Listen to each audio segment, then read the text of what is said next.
اپنے اندر برداشت پیدا کریں، معلوم نہیں آپ کو کون کون برداشت کر رہا ہے۔ سب سے خوبصورت اور صاف زبان رویوں کی ہوتی ہے، کچھ کہنا سننا بھی نہیں پڑتا اور ساری بات سمجھ میں آ جاتی ہے۔ الفاظ چابیوں کی مانند ہیں، ان کا صحیح استعمال کر کے لوگوں کے منہ بند یا دل کھولے جا سکتے ہیں۔ آپ کے وہ الفاظ تحفہ ہیں جو دوسروں کو آگے بڑھنے کا حوصلہ دیتے ہیں۔ بینائی کی انتہا یہ ہے کہ آدمی خود کو پہچان لے۔ اللہ مانگنے پر دیتا ہے تو غرور کرنے پر چھین بھی لیتا ہے۔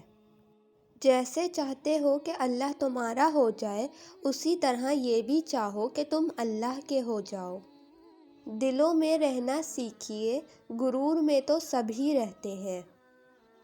سکون انسان کا کمال نہیں بلکہ رب کی عطا ہے۔ گھر سونے چاندنی سے نہیں، ہمیشہ اچھے اخلاق سے آباد ہوتے ہیں۔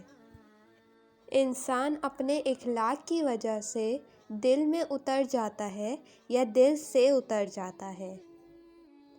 حضرت علی رضی اللہ تعالیٰ عنہ: دنیا کا سب سے مشکل کام اپنی اصلاح کرنا اور سب سے آسان کام ہے دوسروں پر تنقید کرنا۔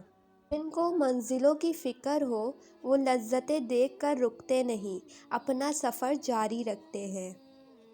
آنسو ہر دل کو نہیں پگھلا سکتے، یہ فقط ان دلوں پر اثر انداز ہوتے ہیں جن میں رب بستا ہے۔ خاموشی ہمیشہ رضامندی یا ناراضگی ہی نہیں ہوتی، کبھی اس کا مطلب یہ بھی ہوتا ہے کہ ہم ناسمجھوں کے لیے وضاحت کی سخت نہیں رکھتے۔